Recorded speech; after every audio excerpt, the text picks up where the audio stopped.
Hola, soy Brenda Martin de Lucas Sativa y quiero mandar un gran abrazo a los amigos de FM Frecuencia Cero. No todo lo que he dicho, alguna vez volverá. Frecuencia Cero, 92.5. La rompe. Auspicia este programa. Estamos avanzando hacia una ciudad cada día más segura y vos podés ser protagonista de esa transformación. Sumate a la Policía de la Ciudad. Postulate en policiadelaciudad.gov.ar/sumate. Buenos Aires Ciudad. Vamos, Buenos Aires.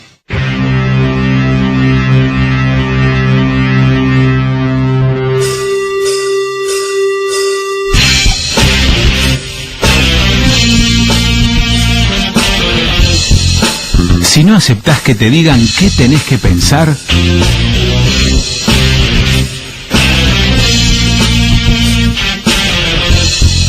si preferís saber antes de opinar, si elegís los fundamentos antes que las conclusiones, si no idolatrás a nadie, ni a empresas ni a gobiernos,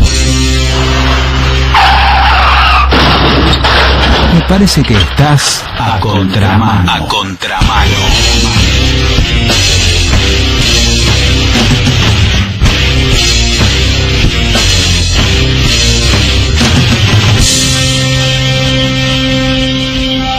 La aviación norteamericana desarrolló un dispositivo para probar la resistencia del cristal del parabrisas de los aviones. Consistía en un tipo de cañón que disparaba un pollo muerto al cristal del avión. El tiro era exacto y reproducía la velocidad con que un ave puede impactar en un avión en pleno vuelo. Si el parabrisas resistía a la prueba del impacto del pollo, entonces soportaría la colisión con un pájaro en vuelo real. El dispositivo funcionó perfectamente en todas las pruebas que se efectuaron allá en Estados Unidos. Estudiosos lumbreras del gobierno español, que estaban desarrollando una locomotora para el AVE, se interesaron por el cañón de los pollos, pensando aplicar la idea al parabrisas del nuevo tren. Al primer tiro, el pollo reventó el cristal frontal del tren, rompió el cuadro de instrumentos, perforó el asiento del ingeniero, hirió a 2 técnicos y voló hasta el fondo de la locomotora, estrellándose contra la pared y haciendo un agujero profundo en la chapa.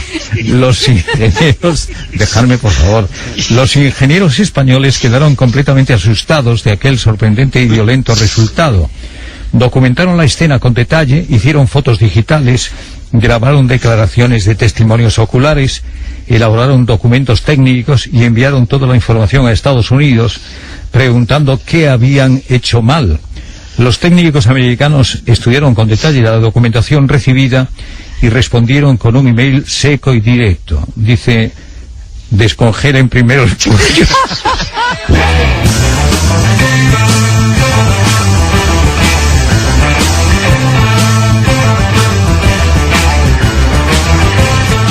¿Cómo te va? Esto es A Contramano, vivos y juntos. Che, una vez más, nos vas a tener que aguantar, va. En verdad no tenés por qué, pero nos encanta que lo hagas.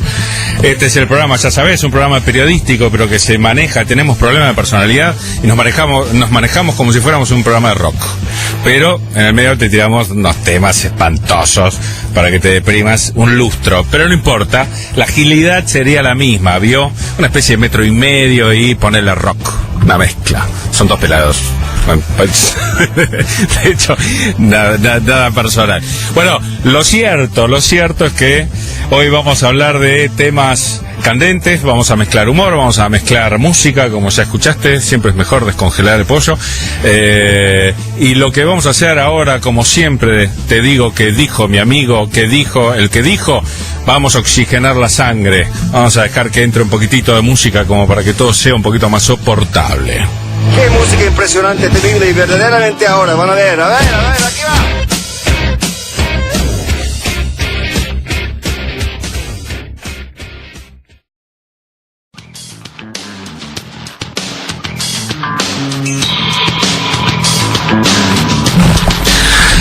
va. Acá estamos. Bueno, Queens of the Stone Age, No One Knows. Ese fue el inicio de la música, que para nosotros es tan importante como el contenido, ¿vio? Bueno, hoy vamos a invertir un poquito los órdenes. Vamos a tener la sección de la ciudad con un tema fabuloso, obviamente desde uno de los tantos ángulos de entrada que tiene, porque es vastísimo el tema, que es el de la violencia en el fútbol.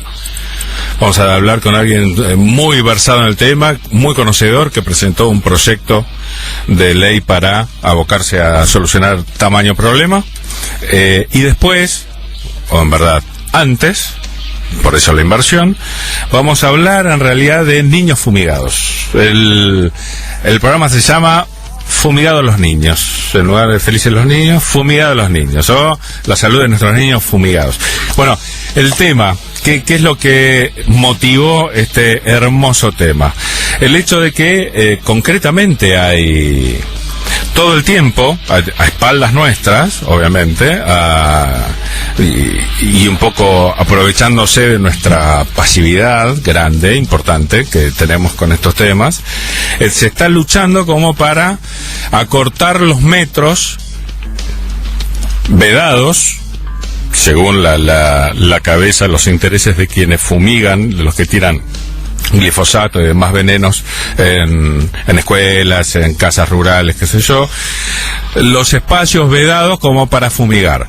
Normalmente, es más, de este gobierno salió, y después vamos a tener datos, hasta un intento a fin de año de que se pudiera fumigar en una escuela hasta un minuto antes de que empezaran las clases.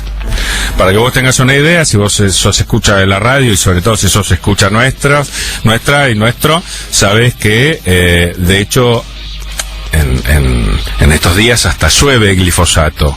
O sea, las posibilidades de luchar de los vestigios que tiene ese veneno vertido para que maximizar la cosecha, supuestamente, qué sé yo, son nulos, son realmente nulos. Pero lo cierto es que una cosa es que aceptemos la condena que nos toca, y ni un poco más ni un poco menos, y otra cosa es rociar nenes, fumigar nenes, y que no nos interese. Para repasar, por los dos no te haya tirado bien la información, por lo menos, desde este gobierno en diciembre se intentó lograr que se pueda fumigar arriba de las escuelas hasta un minuto antes de que comiencen las clases. Eso siempre me llamó mucho la atención. Me puse en contacto gracias a Darío Aranda, que es un gran periodista. Yo que vos lo seguiría porque es una fuente absolutamente confiable para enterarte de qué es lo que verdaderamente está pasando, sobre todo en estos temas que son los que a él lo ocupan. Me contacté con una politóloga muy interesante que se llama Daniela Dubois, que escribió un informe sobre todos aquellos políticos que presentaron proyectos para acortar los metros vedados para la fumigación. Porque una cosa que a mí siempre me llamó mucho la atención es en qué país estaríamos si fuéramos un poquito menos pasivos. Porque hay gente que realmente está matando nenes por plata. No sé si vos lo ves así, pero lo cierto es que en la práctica es así, y sin embargo pueden caminar por la calle. O sea, no, yo creo mucho en el escrache. Yo no, la verdad que no abogo nunca por la utilización de violencia, pero la verdad que me cuesta mucho imaginar como algo justo que caminen por la calle felices cuando en realidad vendieron a tu nene por una comisión, digo, al tuyo, al mío, al que sea. No me parece muy lógico. Después, la verdad que la respuesta no la tengo, pero lo cierto es que me parece que es perfecto para problematizar. Bueno, de hecho, Daniela Dubois, que te decía, escribió, en realidad hizo un acopio súper detallado de todos esos proyectos y de cómo se está manejando el tema, sobre todo en la provincia de Buenos Aires. Ella trabaja en San Andrés de Giles y es integrante de Ambiente Saludable San Andrés de Giles y Red Federal de Docentes por la Vida, que después te vamos a subir un par de videos, son súper interesantes, que te cuentan estas problemáticas. Bueno, la tenemos grabada a ella, de hecho no podía en el horario del programa hablar con nosotros, así que vamos a disfrutarla en dosis. Vamos por la primera, en la que nos cuenta por qué surgió este proyecto. Desde el año 2016 integro un colectivo socioambiental en mi ciudad que se llama Ambiente Saludable San Andrés de Giles,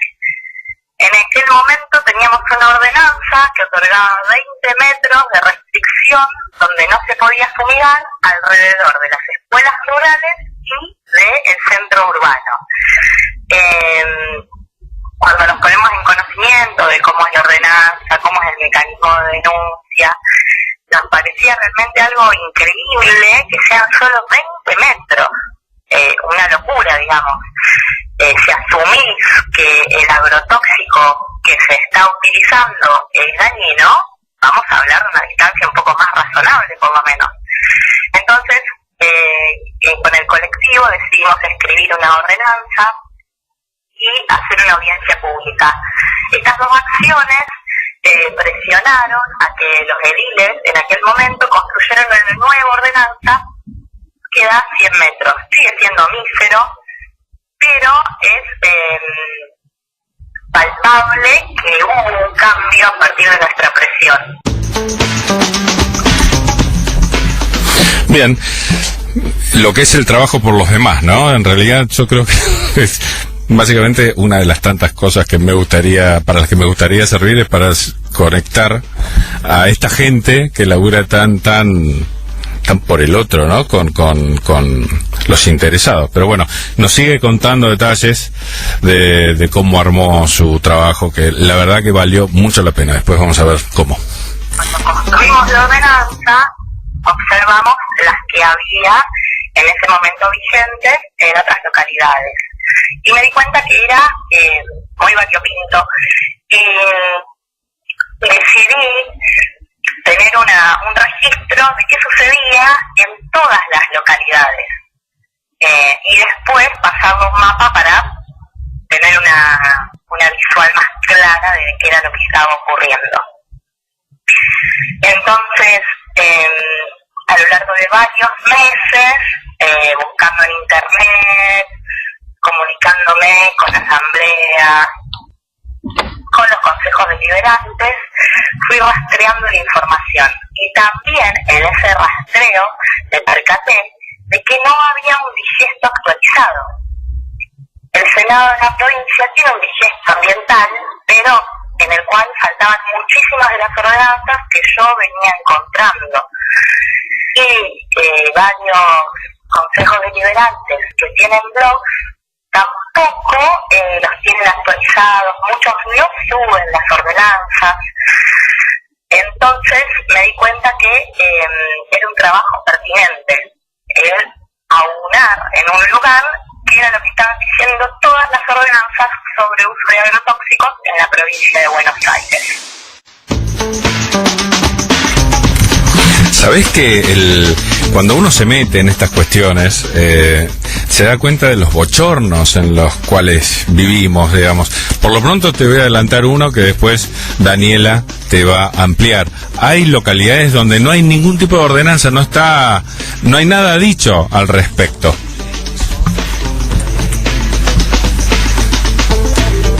Yo leí tu trabajo y vos contabas que hay muchas localidades que no tienen ningún tipo de ordenamiento de este tema. ¿Puede ser? Sí. Sí. De los 134, cuando yo hice el trabajo, había 69 localidades sin ordenanza. Ahora son 68 porque Chascomús incorporó una el 27 de diciembre. Que la tengo que incorporar después de aquí al trabajo. Otra cuestión es que la ley provincial es de los años 89. Y bien sabemos que la soja transgénica Roundup Ready se libera comercialmente en el año 96. Y desde ahí en adelante es avasallador la concentración de la tierra y cómo muchísimos campos cierran, muchísimas chacras cierran, muchísimos montes se talan y el modelo agrobiotecnológico comienza a ser lo imperante.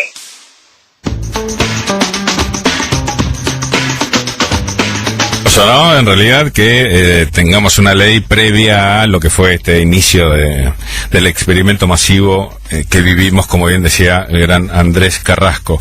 Igualmente, una cosa interesante, para eso también está el periodismo, es para que tengas información detallada, lo más detallada posible, de qué es lo que pasa en cada localidad. De hecho, que fue en gran parte el mérito de Daniela. Vamos a ver partido por partido cómo se manejan. Hay 7 partidos donde no se puede utilizar absolutamente nada, ni una gota. Estas ordenanzas son del año 2009, 2012, 2014. Por ejemplo, el partido de Pinamar, Vicente López, Lomas de Zamora, ahí no se puede utilizar agrotóxicos en todo partido. Eso es lo superador, digamos. Y después hay unas 11 partidos donde está prohibida la fumigación aérea, en Campana, Cañuelas, Castelli, Luján, Marcos Paz, Moreno, Navarro, Presidente Perón, Ramallo, San Antonio de Areco fue la última.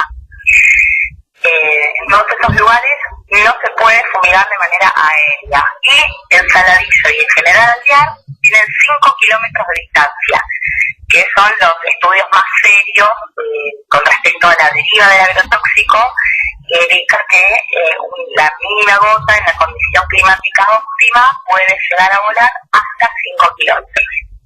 Y en cuanto a las fumigaciones terrestres, hay General Las Heras y Cañuelas, le da 2 kilómetros alrededor del urbano, lo cual es superador. Quizá en esas localidades, en Cañuelas sobre todo, se está produciendo agroecológicamente, se le está dando un fomento a la agroecología, no solo con una ley, sino con un programa que la acompaña. Después, hay varias localidades que tienen 1 kilómetro de distancia, donde no se puede fumigar de manera terrestre, y son Alberti, Bolívar, Campana, Castelli, General Pueyrredón, Marcos Paz lo tiene con respecto a las escuelas rurales, y después varias con 500 metros. Ahí, sobre el tema de agrotóxicos, yo creo que se nos complica la resolución porque se entiende bastante mal el problema. Por lo pronto, una forma muy simplista de ver el problema es pensar en que con cumplir la ley alcanza. No siempre es así. No solamente no todas las leyes son justas, sino que hay leyes maravillosas, principios maravillosos, escritos, que no se cumplen lo más mínimo. Escuchá 2 de los principios que, por lo pronto, el miembro del gobierno de Cambiemos iba a ignorar por completo si lo dejaban. De hecho, hay que ver si a fin de el 2019 seguimos no dejándolo. El principio precautorio es que si cualquier acto en el cual no haya conocimiento certero de que no va a hacer ningún daño sobre la salud, si no hay ese conocimiento certero de que no se va a hacer ningún daño, no hay que hacerlo, básicamente. Además de ese principio precautorio que tiene nuestra Ley General del Ambiente, por lo cual no se tendría que fumigar para nada, está el principio de no regresividad. O sea, que si se ganó un derecho que te da un resguardo de salud y ambiental, no se puede ir para atrás con ese derecho legalmente. Entonces, todos esos metros que se habían asignado no pueden ser dados de baja. Nosotros no le damos bola a la gente del campo que se muere fumigada, no nos damos bola a nosotros, que de hecho tenemos cada vez más residuos tóxicos en el cuerpo. Después vamos a hacer 500 programas al respecto, pero bueno, mientras tanto todo esto se mantiene. La situación en el campo es desesperante. Imagínate que vos veas cómo van a matar a tu nenito, digamos. No sé si uno estaría tan calmo. Escuchemos un poco la descripción de lo que ella vivió al recorrer todos esos lugares tan sufridos. Es muy fuerte la sensación de cuando ves un mosquito que lo usan para fumigar de manera terrestre, cerca, te da una sensación muy fuerte de bronca, de desamparo, y para el que todos los días está allí en el campo viendo eso, es desalentador. Y sí me he encontrado, digamos, con docentes rurales que denuncian fumigaciones hasta en horario de clase. Y también, digamos, con gente que trabaja en las escuelas, los caseros o caseros de campo, que es el trabajo que tienen, y ni siquiera a veces pueden denunciar por miedo a que los echen. ¿Cómo vas a denunciar que está fumigando el vecino? No. Entonces, a veces todo eso va generando acumulación de broncas, y ha habido algunos casos en distintas localidades que el vecino se ha cansado y ha salido con la escopeta a dispararle al mosquito. Que digamos, imagínate que tenés un nene chiquito y están tirando esos venenos al lado. Digamos, hay niños que se mueren de cáncer. Acá también está la problemática de los silos dentro de las plazas urbanas. Ha sucedido que acá ha muerto un niño que vivía enfrente del silo, muy pequeño. Después le han dado a esa familia le han dado otra casa para que se mude, como si una casa reemplazara una vida, ¿no? De hecho, ¿quién nos fumiga? ¿Quién nos tira? ¿Monsanto, Bayer? ¿Quién nos tira? ¿O nos tiramos nosotros mismos? Es bastante más complicado el tema. Es bastante más complicado. Formamos parte del problema también, no solamente somos víctimas.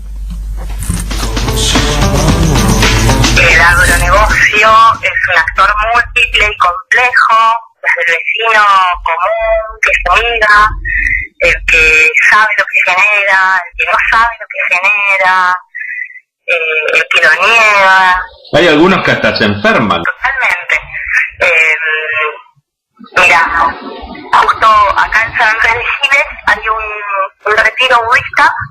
Yo estaba en el campo, estaba yendo hacia el retiro en la bici por los caminos ahí de tierra, y me cruzo con un mosquito. Nada, le frené para conversar. Le pregunté si no le daba miedo llevar a mi perro allí, si a él no le daba miedo lo que hacía. Él me dijo que no generaba nada. Tenía un hueco de 3 centímetros en la cabeza. Y le digo, ¿y eso que tiene en la cabeza qué es? No, esto era un cáncer, pero nada que ver, me dice. Yo creo realmente que hay gente que es bondadosa y que se come todavía el discurso de que no pasa nada. Bueno, la resolución famosa por la cual iban a fumigar a tus hijos y a mis hijos un segundo antes de que entren en clase, solamente para hacer un poquito más de plata, en las 2:46. Es muy importante ponerle nombre a cada cosa y que cada uno se haga cargo de las leyes y normas, resoluciones que promueve. Y nada, y después vamos a ver cómo le va con aquellos que iban a ser fumigados. Hablamos mucho de la resolución 246. Vamos a meternos mínimamente en detalle. En diciembre quisieron sacar esta resolución, la 246, del Ministerio de Asuntos Agrarios de la provincia de Buenos Aires, donde está a cargo Sáquez, ex CEO de Monsanto. Esa resolución 246 pretendía que se puedan fumigar al lado de lo urbano, al lado de las viviendas, al lado de las escuelas rurales, hasta un minuto antes al lado de las escuelas rurales. Un amor, ¿no? Un amor de señor este político. Es realmente súper cálido. Bueno, a ver, Daniela Dubois, un lujo que nos estamos dando, nos hace un llamamiento para todos aquellos que estén más o menos en zona o que tengan ganas y se quieran sumar a el movimiento de base, que me parece que es, si no la única respuesta, la más a mano y más efectiva.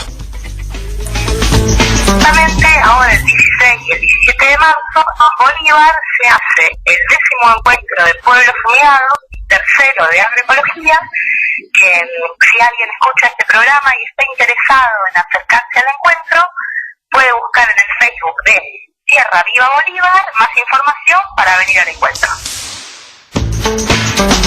Bueno, espero que te haya gustado. Después vamos a subir la entrevista completa. Daniela Dubois, politóloga, integrante de Ambientes Saludables San Andrés de Giles y Red Federal de Docentes por la Vida, te estuvo dando muchísima información y trabajó para todos nosotros. Realmente un lujo. Vendemos rapidito y volvemos con una entrevista fabulosa también en la Ciudad de la Furia.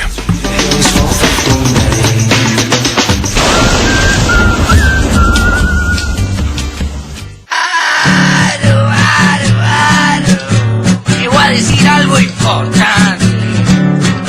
Es importante. Primordial, muy necesario. Escuchá a Contramano. Hablamos de cosas re importantes. A Contramano. ¿Cómo le vamos a mentir a la gente? Está bueno que la gente se exprese, participe, que opinen, que digan. Acá estamos en la Ciudad de la Furia, lo tenemos en línea y un poquito atrasado a Gabriel Fuchs, ex defensor adjunto del pueblo y autor de la ley 5847 de régimen integral para eventos futbolísticos, justamente para hablar de eso, un tema fascinante y bien complejo. Gabriel, ¿cómo te va? Simón y Camila te saludamos. ¿Todo bien? ¿Qué tal, Simón? Camila, ¿cómo están? Todo muy bien, muchas gracias por atendernos. Mi compañera arranca con las preguntas. ¿Qué tal, Gabriel? Bueno, vamos con la novedad más reciente, que se creó en enero el Comité de Seguridad de los Estadios de Fútbol. Contanos un poco qué función va a tener este comité, qué es lo que está estipulado según la ley. Bueno, se creó tardíamente, porque la ley se sancionó desde el año 2017, desde junio del 2017. Y la verdad que yo creo que si no hubiera pasado lo que pasó en el famoso Boca River, no hubiera pasado lo que pasó, recordemos, en All Boys, si no hubiera pasado varias de las cosas que vimos, posiblemente esa ley no se hubiera sancionado, mejor dicho, no se hubiera reglamentado, y no tendríamos hoy el Comité de Seguridad en el Fútbol. Las diferencias son varias. En primer lugar, esto establece un comité específico para el fútbol, a diferencia de lo que existía antes, que era un comité para todos los espectáculos masivos, que funcionaba también en el Ministerio de Seguridad, pero lo más llamativo o lo más importante es quienes lo integran, porque este comité debe estar integrado por el Ministerio Público Fiscal, es decir, por los fiscales, que son los encargados de hacer un seguimiento de los temas alrededor de los espectáculos de fútbol, que no son solamente los partidos en sí, sino el estacionamiento, la seguridad, también lo integra, por supuesto, la policía de la ciudad, la defensoría del pueblo, es decir, varios actores que son los que tienen que ponerse de acuerdo en el funcionamiento. Además, crea la figura de un responsable de seguridad en cada uno de los clubes, que es el que tiene que establecer contacto, vincularse y cumplir la normativa para cada uno de los partidos.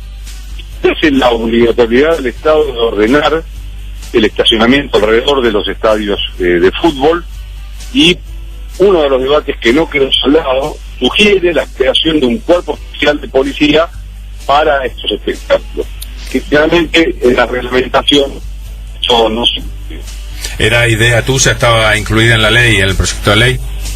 Bueno, estaba planteado, pero la reglamentación tiene estipulado, porque en muchos lugares del mundo existe de esta manera, existe un cuerpo especial, y no es cualquier cosa. No es que... Cuidado, Gabriel, te estamos perdiendo señal, no sé si estás pasando por alguna turbulencia. Sí, pues, ¿se escucha ahora? Ahí un poquito mejor, pero se está complicando. Bueno, ¿ahora se escucha? Sí. Sí, pido disculpas, estoy en un auto que está pasando a 30 sentidos. Ese es el motivo. Ok.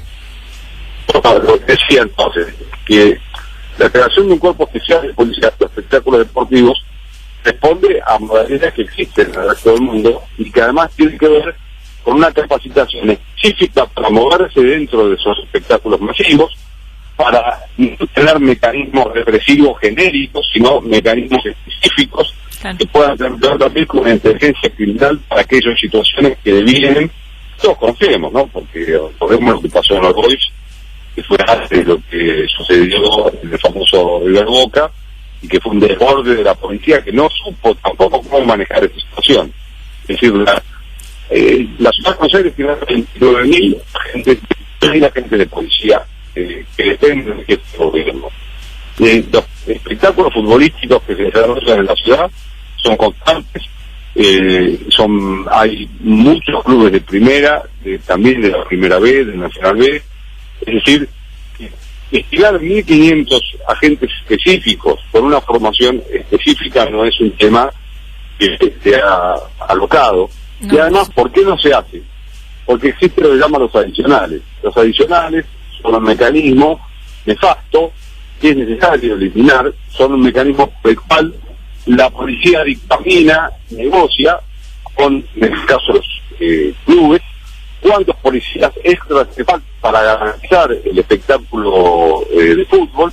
Muchas veces es un mecanismo extorsivo, porque en aras de ese mecanismo recaudatorio y regimentador que permite que los policías tengan un plus salarial, se negocian cantidades que los propios clubes no pueden pagar. Sí, aparte los operativos muchas veces también son un hecho de corrupción, digamos.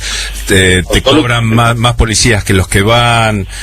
Hay lugares en el mundo donde no se pagan, es verdad, ¿no? Es así, y además justamente porque existen cuerpos específicos para hacerlas. Mira, es muy fácil esto. Yo soy un representante de un club y viene el representante de la fuerza de seguridad y me dice: nosotros tenemos información de que se va a producir un incidente entre los dos sectores de la hinchada. Si no hay 1.500, por decir las cifras que estoy diciendo, 1.500 policías que garanticen que eso no va a suceder, nosotros no estamos en condiciones de garantizar la seguridad del espectáculo, ¿no?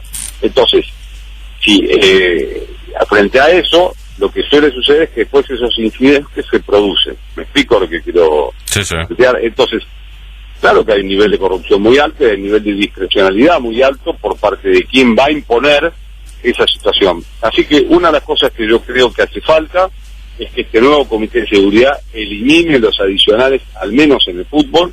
Los adicionales también son un mecanismo que a través de eso los jefes de las comisarías regimentan a los estamentos más bajos de la fuerza de seguridad, y la regimentan porque el que no se comporta bien no participa de esta recaudación plus que significa participar de los adicionales, y que además tiene otro tipo de problemas, como que el hecho de los adicionales obliga a la policía a irse a llevarse su arma después de su horario de trabajo, y muchas veces esa arma es utilizada porque el tipo es en una situación aleatoria, es identificado como policía, y entonces a través de que tiene un arma, y muchas veces son heridos en la portación de esta arma, o muchas veces esas mismas armas son usadas, como hemos visto en muchos casos, hasta en femicidios en situaciones intrafamiliares.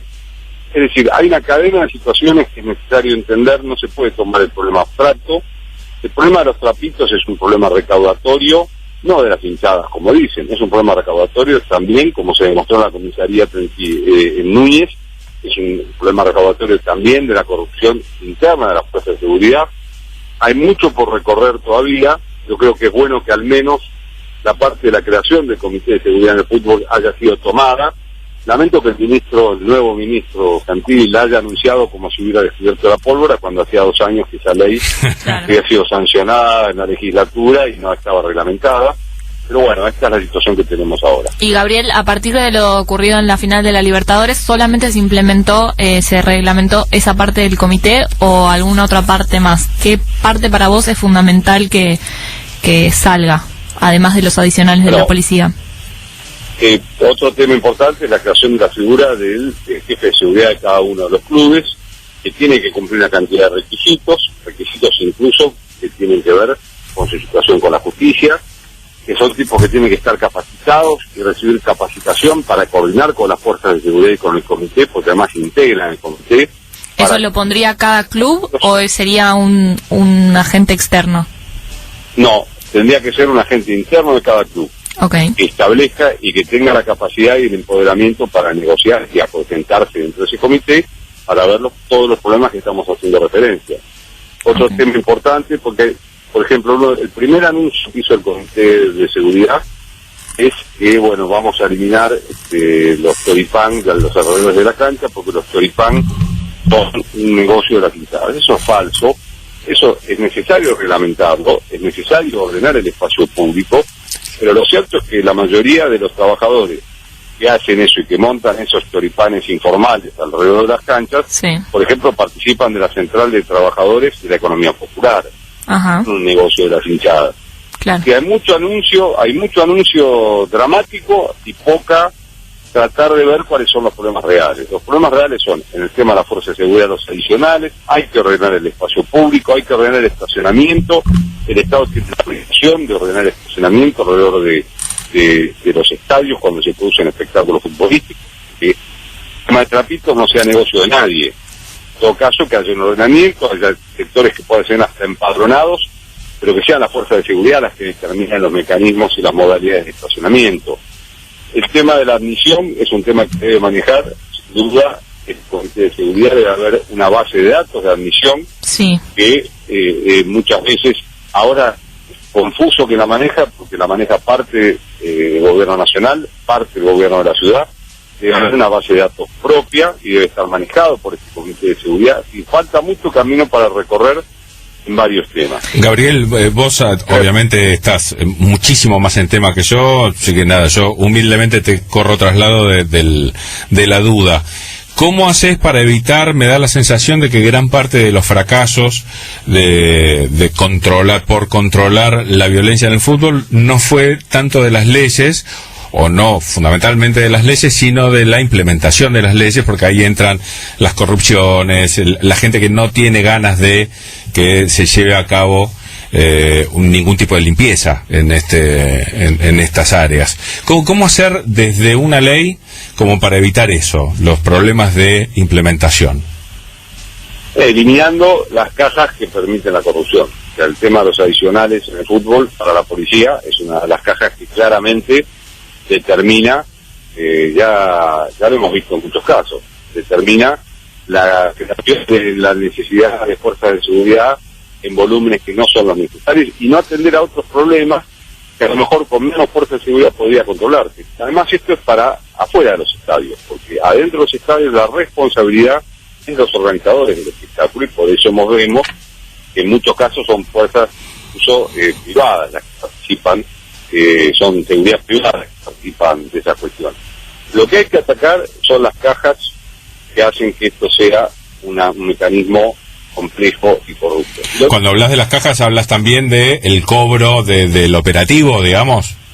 Por supuesto, claro. El cobro del operativo. Que sería como la caja grande esa, ¿no? Así es, el cobro también a través de los trapitos, que parte pues un negocio rentable, porque si no es si no es permitido, como ahora estamos viendo, pues parece que hay una mayor presión, pero claramente los trapitos funcionan cuando hay ausencia de la fuerza de seguridad controlando lo que tienen que controlar. Además vimos en el caso de la comisaría de Núñez la recaudación al respecto. Sí. Una de las líneas de recaudación era los trapitos y la extorsión a los comerciantes del barrio, que es otra de las líneas recaudatorias que también existen. Esto es una de las cuestiones. La otra cuestión es que se cumpla la ley. Hay que cumplir la ley. Sí, se habla de otras cosas también, como el tema de los espectadores sentados, como un cumplimiento en una secuencia de años que está planteada, para que las recomendaciones de FIFA, como sucede en muchos lugares del mundo, para que no haya más territorialidad de las barras dentro de las canchas a través de esas gradas de cemento que impiden determinar, no quiere decir que lo va a eliminar, pero al menos entonces nadie puede entender como los hooligans ingleses, de ser los más terribles vándalos del planeta, pasaron ahora a no tener barreras que los separan de las canchas. Claro. Y ahí hubo todo un plan respecto a este tipo de cuestiones. Las recomendaciones, los que estén totalmente sentados, son recomendaciones que en la Argentina nadie quiere cumplir, con la excusa de que siempre que las pobres instituciones no tienen plata para cumplir. Bueno, pero ahora hay una recaudación enorme sobre el fútbol privatizado nuevamente, sobre el TV. Y Gabriel, justamente con respecto a eso, cuestiones que no quieren cumplirse, te pregunto con respecto a la sanción de la ley en el proceso ese en 2017. Digamos, tuvo gran apoyo de los legisladores, de la mayoría, pero ¿cómo fue el trato con los clubes, con la gente del ámbito futbolístico? ¿Hubo resistencias? ¿En qué puntos? Algunos clubes empezaron resistencia, especialmente los grandes, especialmente Boca fue uno de los clubes que más resistencia opuso, pero hubo otros que lo vieron muy bien y que estaban dispuestos a hacer las obras necesarias, y que además la ley dice que tienen que hacerlas, porque en realidad la ley salió con el apoyo de la mayoría y del oficialismo por un tema en particular, que es el siguiente. que los estadios no estaban cumpliendo las normas de habilitación. O sea, a través de la reglamentación o a través de la construcción de esta ley, se prorrogó los plazos para que algunas normas de habilitación que no estaban siendo cumplidas se cumplieran. Bueno, al día de hoy esas normas siguen sin ser cumplidas. Montones de temas que tienen que ver con la habilitación de los estadios.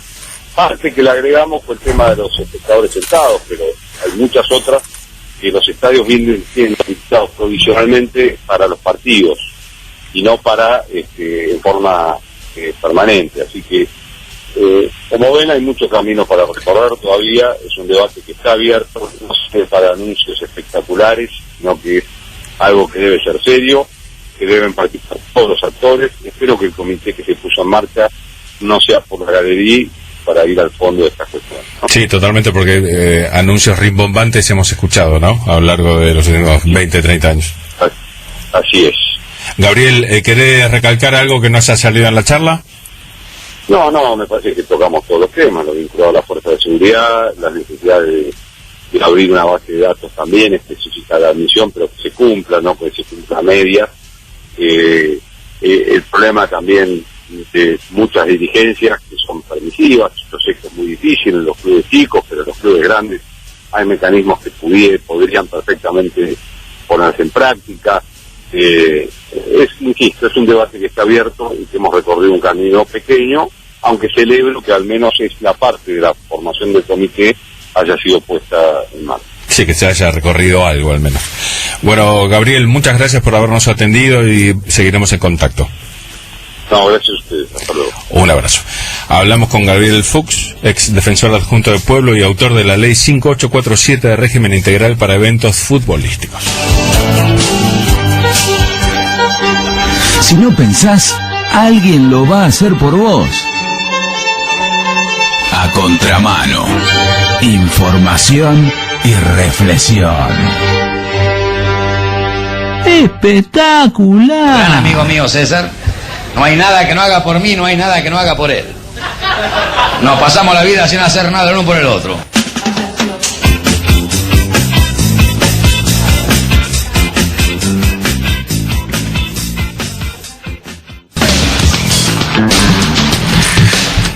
Man in a Suitcase de Police.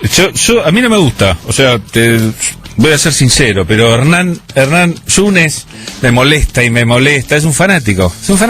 Se pone a bailar como Sting. Si tenés unos 40 sabés de qué hablo, ¿viste? Es el pasito Walking on the Moon. Es un loco el muchacho. Bueno, Fer de la Ferrer, qué grande que te guste Queens of the Stone Age. Ahora nos estás insultando, ¿no? Con The Police quizás, pero bueno, nos gusta la música, un poquito y un poquito. Bueno, es todo por hoy, mucha información, un poquito menos de recreo, pero me parece que fue interesante. Ojalá te haya parecido a vos también, que es lo único importante. Hemos hecho a contramano Hernancito Yunes. Poné la otra. Hernán Yunes. Hernán Yunes, papá. Esa, totalmente. Bueno, la gran Camilita Giacchino, ¿la escuchaste? Ponga. Todos de pie.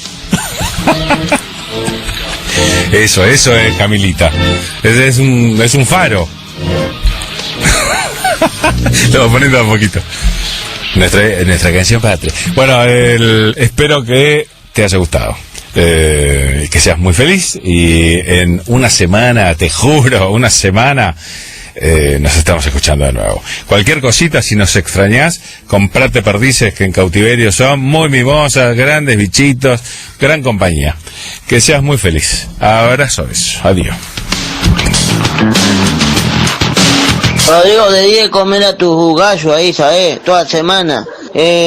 Son bien, son 3 por 5, 75, ¿no? 7 por 4 y a 5 poneme, sí, 1.300 pesos, 1.700 son toda la semana de la comida de los gallos de día, los tuyos, ¿sabes, Rodrigo? Cuando pueda, pasar por casa. Yo le decía, Rodrigo, que le cobro 1.300 pesos porque cada 5 días son 7 por 5, 35, ¿no? Y agarro y le digo, bueno, y ahora voy a sacar una cuenta. Dije, son 15, 10 días. A 10 días, a un día son 35. Sacá la cuenta, a ver, que llega bien. A 500 pesos, a 100 pesos por día. 75, 3 por 6, 76. Ahí va, está bien. No pierdan la cabeza y vean el desenlace a la misma batihora y por el mismo Vaticanal. Auspició este programa. Estamos avanzando hacia una ciudad cada día más segura y vos podés ser protagonista de esa transformación.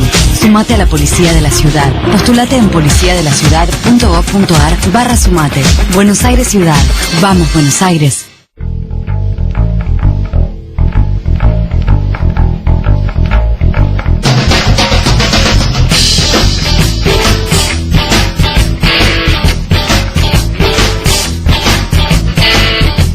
La radio la vas a escuchar, Frecuencia Cero a la izquierda en tu dial. Toda la música que quieres tener, 92.5.